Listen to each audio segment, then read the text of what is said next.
എന്റെ ദൈവമേ, കുഞ്ഞാപ്പ സ്കൂളിൽ പോവണ്ടേ? ഇത് എപ്പോഴും എഴുന്നേറ്റ് വാ. ഫുട്ബോൾ ആയിക്കഴിഞ്ഞാൽ പിന്നെ ഇതാണ് അവസ്ഥ. പക്ഷെ എല്ലാ കളിക്കും ഇല്ല കേട്ടോ, ഓൺലി അർജൻറ്റീനയുടെ മാച്ചിന്. സമയം നോക്കിയോ, വെളുപ്പിന് 5 ആയപ്പോൾ അലാം വെച്ച് 2 പേര് എഴുന്നേറ്റതാ. ഒരു മിനിറ്റ് ആകുള്ള തുടങ്ങിയിട്ട്.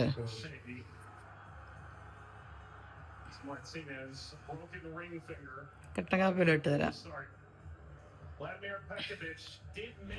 ഈ പ്രാവശ്യം കളി അമേരിക്ക വെച്ചായതുകൊണ്ട് നമ്മൾ ഫുട്ബോൾ ആരാധകർക്ക് ഉറക്കം നഷ്ടപ്പെടുമല്ലേ.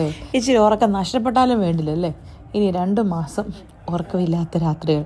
നമ്മുടെ കണ്ണിനടിയിലെല്ലാം കറുപ്പ് നിറം പടരും. ഞാൻ ആലോചിക്കുന്ന സ്കൂളിൽ പഠിച്ചപ്പോൾ പോലും ഇത്ര ശുഷ്കാന്തിയുടെ അലാം വെച്ച് എഴുന്നേറ്റിട്ടില്ലെന്നുള്ളതാ. അടുത്ത കളിയും വലിയ കുഴപ്പമില്ല.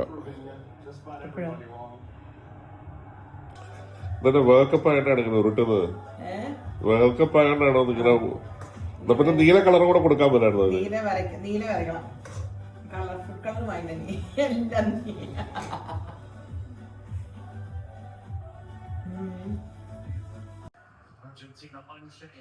ആവി പൊങ്ങുന്ന ഉണ്ട കേട്ടോ. അങ്ങനെ കളി മാത്രം കണ്ടോണ്ടിരുന്നാൽ പോരല്ലോ. കൊച്ചിനെ സ്കൂളിൽ പോകണ്ടേ. കൊച്ചിനെ സ്കൂളിൽ വിടാൻ വേണ്ടിയിട്ട് എല്ലാം സെറ്റായേ. ഇനി പോകാൻ പൊക്കോളും. ഉണ്ട് ഉണ്ട് ഉണ്ട്. അപ്പനും ഉണ്ട്. അപ്പനില്ല, അപ്പൻ ഓഫീസിൽ പോലെ. വരുവനൊക്കെ പോയി കാപ്പൂടി സ്കൂളിൽ പോകണം. അർജന്റീനയുടെ കളിയൊക്കെ നടക്കും.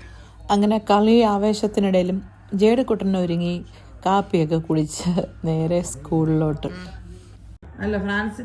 ഓ ഫ്രാൻസ് അല്ലേ? അല്ല, അപ്പൊ ഇവരുടെ പേരുണ്ടാകുമല്ലോ. സ്കൂളിൽ പോകുന്നതിന് മുമ്പ് പതിവ് പ്രാർത്ഥന കൂടത്തിൽ ഒരു പ്രാർത്ഥന കൂടെ എത്തി. ഈശോപ്പച്ച മെസ്സി ഇന്ന് കൂടുതൽ ഗോൾ അടിക്കണമെന്ന്. എന്നാൽ ഈശോ ആ പ്രാർത്ഥന അങ്ങ് കാര്യമായിട്ട് കേട്ട് കേട്ടോ. അങ്ങനെ മെസ്സിയും ഫുട്ബോളും ഗോളും ഒക്കെ കഴിഞ്ഞു. അതൊക്കെ ആ വഴിക്ക് നടക്കും. ജസ്റ്റ് പതുക്കെ പ്രാർത്ഥനയ്ക്കും. ശരിയെന്നാ പോയേച്ചും വരാം.